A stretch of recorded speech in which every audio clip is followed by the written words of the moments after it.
My sister committed bank fraud to rob me, but my parents blamed me for reporting her. So I told them, next time she breaks the law, call the cops. I'm Jack, a 30-year-old man, and anyone who knows me would tell you that I've been living alone since the age of 18.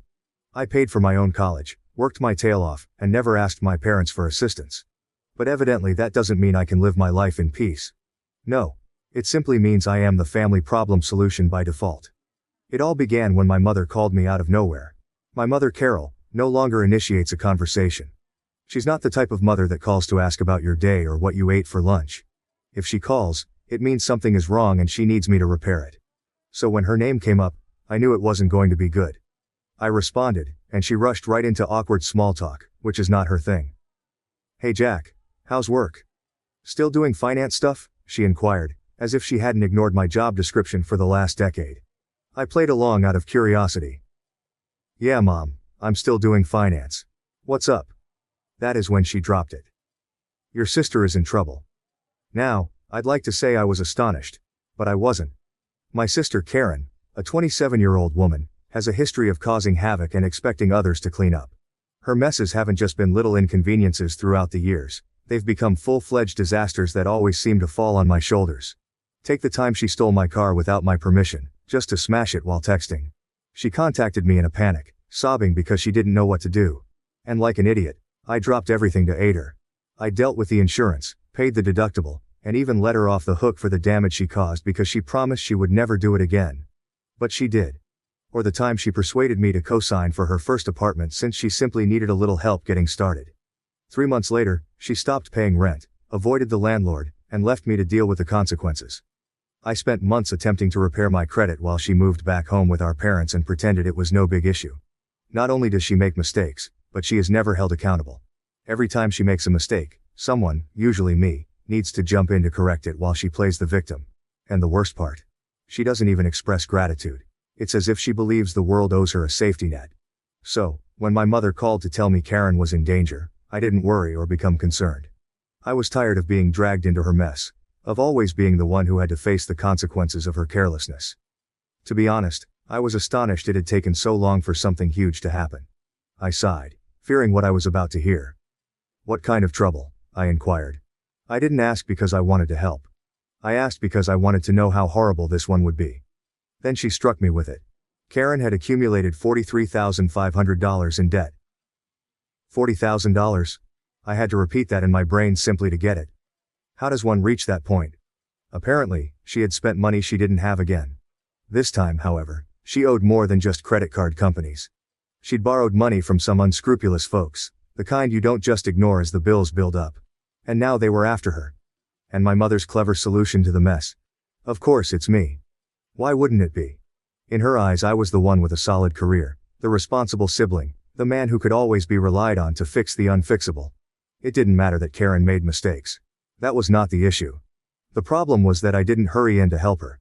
"You need to help her," she continued, as if my job as the family ATM was already determined. I sat there for a second, allowing it to sink in. I inquired, "How exactly can I help?"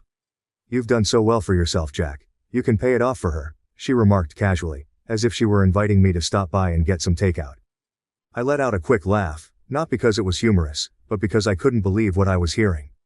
"Mom, I didn't borrow that money. Why should this be my responsibility? I'm not paying anything." The stillness that followed felt weighty, as if she was contemplating the fact that I had simply declined. Then she snapped, going into full guilt mode. "She's your sister. Family helps each other. Do you want her to get hurt? Is that what you want?"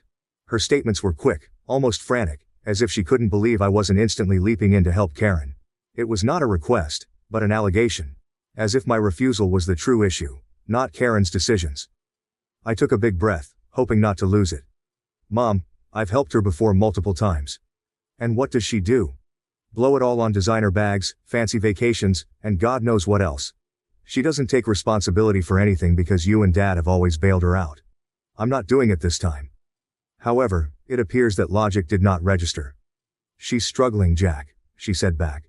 "She's not like you. She's not strong enough to handle this." "Struggling?" I asked again. "She's reckless.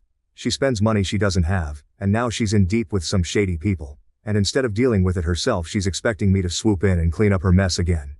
She's your sister, Mom snapped. Family looks out for each other. No, Mom, I replied, my voice firm. Families don't take advantage of each other. This isn't me turning my back on Karen. This is me refusing to enable her bad decisions. She needs to grow up and face the consequences for once. Mom was not having it. Do you want her to get hurt, Jack? Do you want that on your conscience? Look, I am not heartless. I do not want anything awful to happen to Karen. But let's be honest. She's an adult. A 27-year-old adult who understood exactly what she was getting herself into when she borrowed the money. That's exactly what I told my mother. But she wouldn't listen. She's not as strong as you, Jack, she said. You've always had it together, and she hasn't. You can afford to help her. It's the least you can do, after all we've done for you. I responded. Done for me? Like what? Making me pay rent the minute I turned 18? Refusing to help with my college tuition? Yeah, thanks for all that support, Mom. She fell silent for a moment, but then she returned swinging. If you don't help, we'll have no choice but to cut you off. Do you want that? I couldn't help laughing. Cut me off from what? You don't support me. I've been on my own for over a decade. Your threats don't work on me. With that, I hung up. After that day they all went silent. And while I wish I could tell you that was the end of it, it was only the beginning. The silence did not last long. I believe I misjudged my mother's determination when she wanted anything. After I shut her and my father down, they changed gears. If the direct approach didn't work, they planned to guilt me into surrender. And when I say they went all out, I mean it. Initially, it consisted of just simple texts, messages like this. I just don't understand how you can let this happen to your sister. Then, as the days passed, they became more dramatic. Do you know the kind of people Karen is dealing with? They're dangerous, Jack. I can't sleep at night worrying about her. I disregarded them at first because I simply didn't have the energy to deal with the manipulation. But they did not stop. Mom, on the other hand, went above and beyond with her voice messages. And let me tell you, she has this ability at sounding as if she is holding back tears when she isn't. Jack, she stated in one, Karen might not make it out of this if you don't help. I don't think I can live with myself if something happens to her. It felt like a master class in guilt tripping. If there were trophies. For this, she'd be a 3-time champion by now. Then my father, Edward, decided to get in. He's normally a background player in these family dramas, but not this time. He left me a voicemail that started off calmly enough. Hey Jack, just calling to check in. But suddenly things shifted.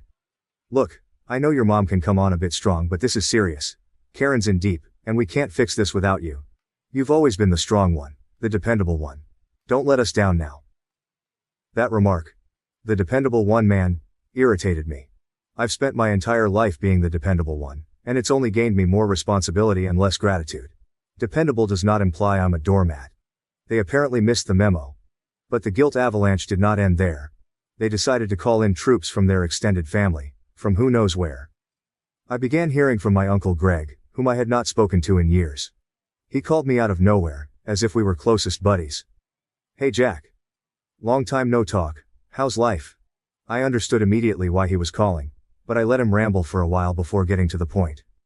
You know, family's important, he continued in that too sincere tone that people use when they're about to say something they know you'll dislike. And Karen's she's struggling.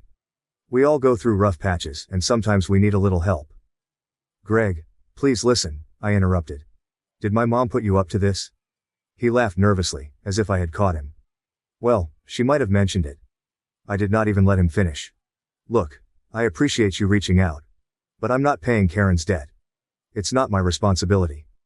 You'd think that was the end of it, but no.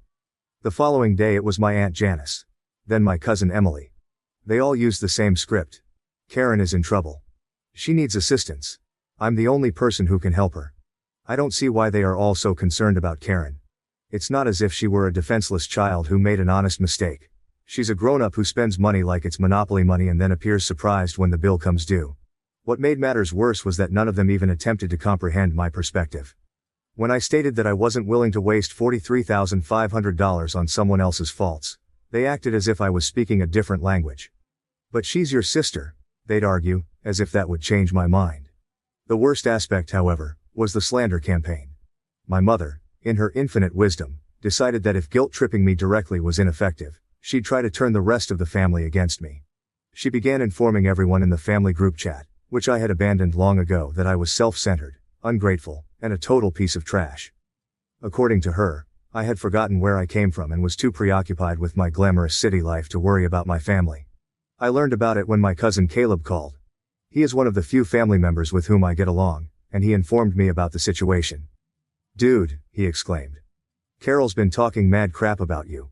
She told Aunt Janice that you said Karen deserves whatever happens to her."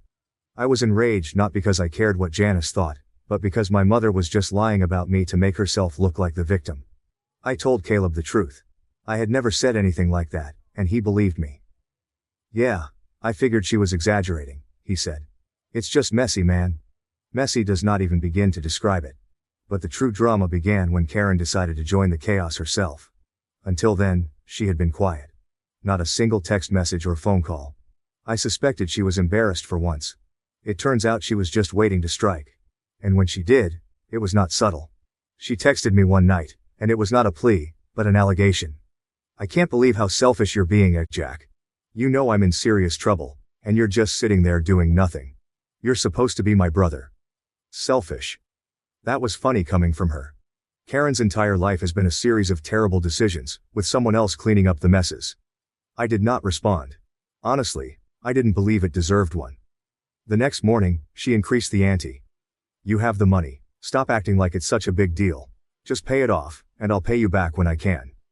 That seemed like a decent solution. As if I were the unreasonable one for refusing to pay $43,500 to repair her mistake again. I did not bother to react. That of course did not go down well. She went into complete meltdown mode, sending me long rambling texts about how I was abandoning her and how I'd never understand what it's like to struggle. And then, just to make matters worse, she added, "Mom and Dad always said you'd come around eventually. Guess they were wrong." That line was different. Not because it made me reconsider anything, but because it reaffirmed what I had always believed. This wasn't just Karen acting recklessly. My parents had been hyping her up, convincing her that I would always be there to mend her disaster. I'd had enough by then. I stopped responding to texts, ignored phone calls, and focused only on my own life. Just when I thought they couldn't get any lower with the guilt trips, ambushes and smear campaigns, I realized I had underestimated how far they were ready to go. My parents and Karen had played every card from their deck. Or so I thought. It turned out they had one last card up their sleeve. And this one demolished any illusion I had about their not crossing the line. I received a call from my bank. Everything quickly devolved into total anarchy. The bank's fraud department notified me of questionable behavior on my account. Apparently someone attempted to gain access to it using fake documentation that did not match their data. They attempted to modify my contact information and remove monies, but the system recognized the transaction as suspicious and stopped it. While the bank could not provide precise information, they did say that the documentation indicated it was someone close to me. Someone close to me. I didn't have to ask about it. I already knew. Karen. Who else might it be? The time was far too convenient. She had just texted me about her urgent situation, and when I refused to give in, this happened. I was boiling inside, forging documents to gain access to my account. That's not just desperate. It's criminal. I could not let this go. That evening, I drove straight to Karen's place, my rage hardly restrained. Of course, I didn't call since I'd had enough of being nice. She opened the door. "What are you doing here?" she demanded. "You tried to steal from me," I remarked, getting right to the point. Her countenance changed for a single second before she folded her arms. "I don't know what you're talking about." "The audacity, however," I replied. "Don't even try that, Karen. The bank flagged your little stunt. They told me someone forged documents to access my account. Do you even realize how serious that is?" She gave an exaggerated sigh, as if I was being unduly dramatic. "Oh, relax, Jack. It's not like I actually got anything." I blinked, surprised by how easily she dismissed it. "Relax? Are you seriously trying to defend this by saying you failed? You tried to commit fraud, Karen. That's a crime." She shrugged, fully unconcerned. "What else was I supposed to do? You left me no choice. You refused to help me when I needed it." I couldn't believe what I heard. "No choice?" "Karen, you had every choice. You could have owned up to your mistakes, taken responsibility, and figured out how to fix this yourself. But instead, you thought stealing from me was the solution." She scowled. "Don't act all high and mighty. Mom and Dad said you'd never let me struggle. They told me you'd come around eventually if I pushed hard enough. I just had to wait for you to get over your little tantrum." I stood there shocked. Little tantrum? That wasn't frustration bubbling in my chest. It was outrage. It wasn't simply her being careless. This was years of my parents coddling her, feeding her delusions, and treating me as if I only existed to clean up her trash. Unbelievable, I said, to myself rather than to her. Do you even understand what you've done, Karen? You crossed a big line. She rolled her eyes, doubling down rather than retreating away. I'm not the villain here, Jack. You are. You've turned your back on your family. If you just helped me in the first place, none of this would have happened. That was it. The last straw. I took a long breath, not to remain calm, but to ensure that I did not say anything I would later regret. I'm done, I murmured, turning towards the door. But before I went, I gazed at her one last time. If you ever try something like this again, I won't just cut you off, I'll make sure the cops know exactly what you did. Grow up, Karen, you're not a child anymore. I did not wait for her response. I returned to my car, my mind racing. How did it become this bad? How had my family become so toxic that my own sister thought it was acceptable to take from me and blame me for it? I knew this was it. There was no going back from this. I needed to cut ties for good. But I knew it wouldn't be so straightforward. My folks were not about to let this go. Karen wasn't about to let this go. And if they thought I was going to roll over and accept it, they were mistaken, and I was correct. The next day my mother called. I did not pick up. But she did leave a voicemail. Jack, your sister told me what happened, she quipped. I can't believe you threatened her like that. She's struggling, and instead of helping her, you're making things worse. You should be ashamed of yourself. I replayed the message 3 times to make sure I heard her correctly. Karen attempted to steal from me, and I somehow became the bad guy. It was so ludicrous that I didn't answer. What was the point? They were not going to see reason. But it didn't mean I was going to let it go. I called my bank and requested that they tighten the security on my account by implementing password changes, 2-factor authentication, and other measures. I wasn't going to give Karen or anybody else another chance to muck up my finances. For a few days, everything was quiet. Too quiet. But if there's one thing I've learned about my parents, it's that they won't take no for an answer, at least not the first 100 times. Don't tell me in the comments that I can just say no since they don't get it. So when I got home from work a few days later and saw their car parked in my driveway, I wasn't surprised. Yes, I am annoyed. Shocked? Not at all. I took a deep breath, parked behind them, and sat in my car for a minute to mentally prepare myself. I realized they weren't there for a casual conversation. They were not coming to apologize or make amends. No, it was going to be another round of guilt, manipulation, and emotional blackmail. And I was already fatigued just thinking about it. When I eventually got out of my car, my mother was waiting by the front door, appearing as if she was prepared to give a lecture. My father stared at the ground as if he'd rather be somewhere else. We need to talk, my mother remarked once I got close enough. I don't think we do, Mom. I think everything that needs to be said has already been said. Obviously she ignored me. This nonsense has gone on long enough. We're your parents. Karen is your sister. This isn't how families behave. I unlocked the door and went inside, fully expecting her to follow me. Of course she did, with Dad trailing her like a lost puppy. You're just going to walk away while we're talking to you? Mom asked. No, I'm going inside my house so I don't have to stand outside listening to more of your nonsense, I told you. If you're going to lecture me, you might as well do it where I'm comfortable. She didn't like my tone, but I honestly didn't mind. She'd already breached every barrier I'd tried to create, so why bother pretending I was fine with it? My mother wasted little time getting into her normal speech. Jack, you need to stop this stubbornness. Karen is struggling, and it's your responsibility as her brother to help her. She's family. Yeah, family, I totally get it, I told them. So let me tell you something about family, Mom.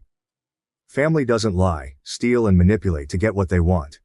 Family doesn't expect one person to sacrifice everything while someone else coasts through life without consequences. So don't come in here lecturing me about family. My father eventually spoke up. This isn't about taking sides, Jack. It's about fixing things. You're the only one who can do that. I laughed bitterly. Fix things? You mean like paying off Karen's debt? Covering for her fraud attempt? Letting her get away with everything like she always does? Yeah, no thanks. I'm done fixing things for her. She's your sister, Mom explained, her voice rising. Do you know what it would do to her if something happened? How would you live with yourself? And how do you live with yourselves? I responded. You've spent her entire life enabling her, making excuses for her, and throwing me under the bus whenever it's convenient. You created this problem, not me. So don't you dare try to make me feel guilty for not cleaning up your mess. Mom's face became crimson. I thought she was about to burst. If you're not going to help, she replied, then we'll have no choice but to cut ties with you. No holidays, no family gatherings, nothing. I stared at her, trying to determine whether she thought that was a threat. Mom, I've been on my own my whole life. You cutting me off is like firing someone who already quit. She opened her mouth to argue, but Dad stopped her. Carol, stop. This isn't helping. He turned to me, his gaze softening. Jack, we just want what's best for everyone. Karen's made mistakes, sure, but she's still family. Can't you just meet us halfway? I couldn't take it anymore. Do you even hear yourselves? You're asking me to shell out $43,500 for someone else's mistakes. How is that halfway? What is Karen contributing to this so-called compromise? I could feel the wrath rising in my chest, and my thoughts were rushing faster than I could say. Every sacrifice I'd made, every time I'd stood up when they wouldn't, every instance of them putting Karen first, it all hit me at the same time. I pushed off the counter with methodical motions and proceeded to the door. My heart was hammering, but my face remained serene. No yelling. There's no arguing. They no longer deserved that much attention from me. I swung the door open wide and said, "Get out." My mother blinked, caught off guard. "Excuse me." "Get out," I repeated. "This conversation is over.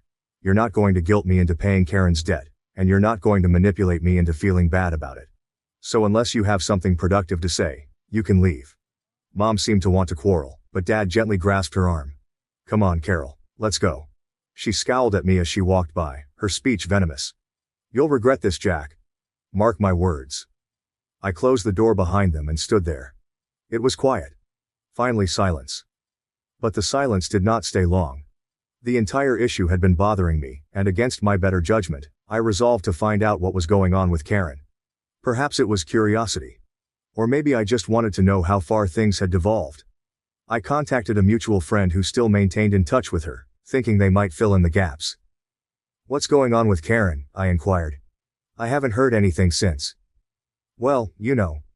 The friend responded without hesitation. "Oh, you haven't heard? It's bad. The people she owes money to aren't messing around. They trashed her car and completely destroyed it. Windows, tires, everything. She's freaking out, saying she doesn't feel safe." I should have felt sadness, concern, or anything. But instead I felt exhausted. She had put herself into this predicament, and now she was paying the price. Of course, I knew this would only entail greater pressure from my parents to intervene and save her. After a few days I still had no direct contact from Karen or my parents, only silence. It seemed peculiar, like the quiet before the storm. And sure enough, the storm arrived. A letter from an attorney. When I opened it, I could not believe what I was reading. My parents threatened legal action, alleging that I had a moral obligation to support my family. They wanted me to repay Karen's debt, and they were eager to take me to court over it. I could not believe it. After everything they'd done, they were willing to go this far. Part of me wanted to chuckle at the absurdity of the situation, but largely I felt numb. This was no longer a family, it was a battleground. And I was finished battling. What shocked me was the sheer chutzpah of the situation. It was almost remarkable. Look how stupid this sounds. My own parents are threatening legal action because I refused to clean up Karen's $43,500 mess. It was as if they had abandoned any pretense of being a family in favor of open animosity. I didn't have to think about what to do next. The first phone call I made was to my lawyer, who, fortunately, has a good sense of humor. When I recounted the scenario, he chuckled and stated, "Jack, they don't have a leg to stand on. Let them file if they want, it'll get laughed out of court." Their threat did not come to fruition. But it was a reminder of how toxic they were, which strengthened my desire to avoid interaction. That they were willing to go that far was plenty for me. I realized I couldn't keep this door open much longer, even a crack. I'd been holding out a glimmer of optimism that we could somehow fix things. But this was the final straw. I blocked my parents' phone numbers the same day. No calls, messages, or voicemails. I went through my social media accounts and blocked them too. I repeated the process for Karen as well.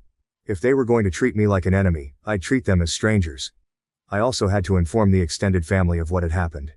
I knew my parents would twist the tale to make me look like the villain, and I was not going to let them get away with it. So I called up my cousin Caleb, one of the few family members I trust, and explained everything. "Dude," Caleb replied when I finished explaining. "That's insane. They seriously tried to sue you?" "Not yet," I replied. "But they're threatening to. I wanted to give you the heads up because I'm sure they're going to start spreading lies about me." "Don't worry," Caleb said. I've got your back. And honestly, good for you for cutting them off. They sound toxic as hell. That conversation gave me the confidence to contact a few other relatives. Some were supportive, such as Caleb. But others were less so. My Aunt Janice, for example, was fully on Team Carol. Jack, they're your parents, she explained, as if that pardoned all they'd done. You can't just walk away from them. Yes, I can, I replied firmly. And I have. They've crossed every line imaginable, and I'm not going to let them keep dragging me down. I knew Janice thought I was a disappointment. She said, "Family is family, Jack. You'll regret this someday." "Maybe," I answered, not believing it. "But for now, I'm choosing peace." However, I only experienced tranquility for a few days. Of course, about a week after blocking them, I received a call from an unknown number. Against my better judgment, I responded. "Jack," my mother asked, her voice shrill and angry. "You blocked me?" I sighed, already regretting the decision to pick up. "Yes, Mom, I blocked you." "Why?" "Why would you do that?" she asked, as if the explanation wasn't so clear. "Because I'm done," I explained. "I'm done with the manipulation, the guilt trips, the lies, the demands. I'm done with all of it." She scoffed. "You're being ridiculous. Do you really think you can just cut us out of your life like this?" "Yes," I answered simply. "I can. And I have." She attempted to argue, of course. She labeled me selfish, ungrateful, and cruel as usual. But I did not take the bait. I simply stated politely that I was not interested in continuing the conversation and hung up. I then blocked the number. Following that, I doubled down on the no-contact strategy. I instructed Caleb to notify me if my parents or Karen attempted to contact me through him, but otherwise, I did not want to hear anything about them. For the most part, he respected it. However, he would occasionally slip in an update. Months passed, and the longer I went without communicating, the more I realized how much I'd missed out on without the constant turmoil. I had a lot more time and energy to devote to the things that were most important. Of course, there were still times of uncertainty. Every now and again, I would hear a voice in the back of my mind saying, "What if they're right? What if you are being selfish?" But then I'd recall everything they'd done, everything I'd been through, and the uncertainty would vanish. Up until today, I had no idea what had happened to Karen. I recently received another call from Caleb. "Hey, just thought you'd want to know Karen filed for bankruptcy." I paused for a moment to take in the news. Well, I thought to myself, maybe now she'll learn to take responsibility for her actions. Caleb responded, "Maybe." But we both knew that was improbable. Karen wasn't exactly the sort to learn from her mistakes. My parents continued their slander campaign for a while, but it appeared to fizzle out. I suppose even their most ardent followers grew bored of hearing the same story over and over. By the time the holidays arrived, I was relieved because I wouldn't have to spend Christmas pretending everything was good when it wasn't. Instead, I spent the holidays with friends from my chosen family, and for the first time in years, I didn't feel as if I was treading lightly. I could just be myself, free of my parents' expectations and Karen's demands. It wasn't easy to cut them off. It was one of the most difficult decisions I'd ever made. But looking back, I know it was the right decision.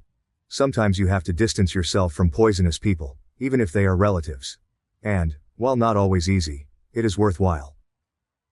Caleb still sends me periodic updates, but I've made it obvious that I don't want to hear anything more. My parents were still attempting to recover their reputations when I last heard from them, and Karen was fighting to regain her feet following the bankruptcy. I wish I felt awful for them, but I don't.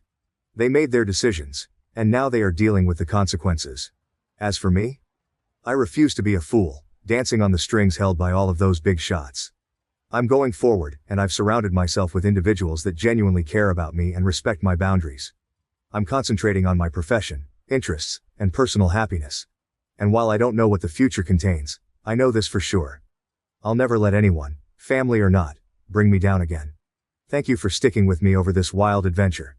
If you have toxic people in your life, I hope this story inspires you to stand up for yourself. You deserve better.